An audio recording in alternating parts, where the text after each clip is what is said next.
सुरुवातीला मुंबईत एक महत्त्वाची आणि मोठी बातमी आहे। Gangster DK. रावला मुंबई क्राईम ब्रँच कडून अटक करण्यात आली आहे। खंडणीच्या गुन्ह्याखाली त्याला अटक करण्यात आली आहे।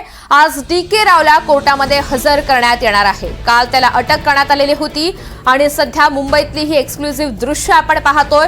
जेव्हा अटकेची कारवाई झाली त्यानंतर त्याला आज कोर्टामध्ये हजर केलं जाणार आहे, तेव्हाची ही दृश्य आहेत। एक्सक्लुझिव्ह दृश्य आहेत मुंबईमधली। आज त्याला थोड्याच वेळात कोर्टामध्ये हजर केलं जाणार आहे। Gangster DK. रावला आज कोर्टामध्ये हजर केलं जाईल। काल अटकेची कारवाई करण्यात आली, त्याच्यावर विविध गंभीर स्वरूपाचे गुन्हे दाखल आहेत आणि या प्रकरणामध्ये खंडणीच्या गुन्ह्याखाली त्याला अटक करण्यात आली आहे। अधिकची माहिती जाणून घेऊया। ऋतिक गणकवार आपल्या सोबत आहेत। ऋतिक, किती वाजता त्याला कोर्टामध्ये हजर केलं जाईल? नक्कीच ऋतुजा, आपण बघतोय गँगस्टर डी.के. रावला काल क्राईम ब्रांचच्या खंडणी विरोधी पथकाने अटक केलेली आहे। आता त्याला 12 वाजता कोर्टामध्ये हजर करण्यात येईल। एकंदरीत खंडणीचं हे प्रकरण आहे।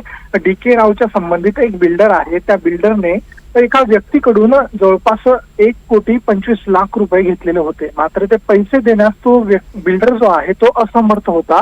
त्यामुळे डी.के. रावच्या मदतीने त्या समोरच्या व्यक्तीला धमकावणे आणि आणखी पैसे घेण्याचा प्रकार जो आहे तो समोर आलेला होता। त्यानंतर क्राईम ब्रांचकडे या संदर्भातली तक्रार प्राप्त झाल्यानंतर डी.के. रावला काल सायंकाळच्या सुमारास क्राईम ब्रांचच्या खंडणी विरोधी पथकाने अटक केलेली होती। आता त्या अटकेचा व्हिडिओ देखील आता समोर आलेला आहे, आपण दृश्यांमध्ये बघतोय। तर आता डी.के. रावला जे आहे 12 वाजता किल्ला कोर्टामध्ये हजर केलं जाईल आणि पोलिसांकडून डी.के. रावची पोलीस कोठडी मागण्यात येईल। निश्चित ऋतिक, धन्यवाद सविस्तर माहितीसाठी। तर काल जेव्हा अटक करण्यात आली त्या अटकेच्या कारवाईची ही दृश्य एनडीटीव्ही मराठीच्या हाती लागलेले आहेत। हाच तो एक्सक्लुझिव्ह व्हिडिओ आहे जेव्हा गँगस्टर डी.के. रावला मुंबईमध्ये अटक करण्यात आली।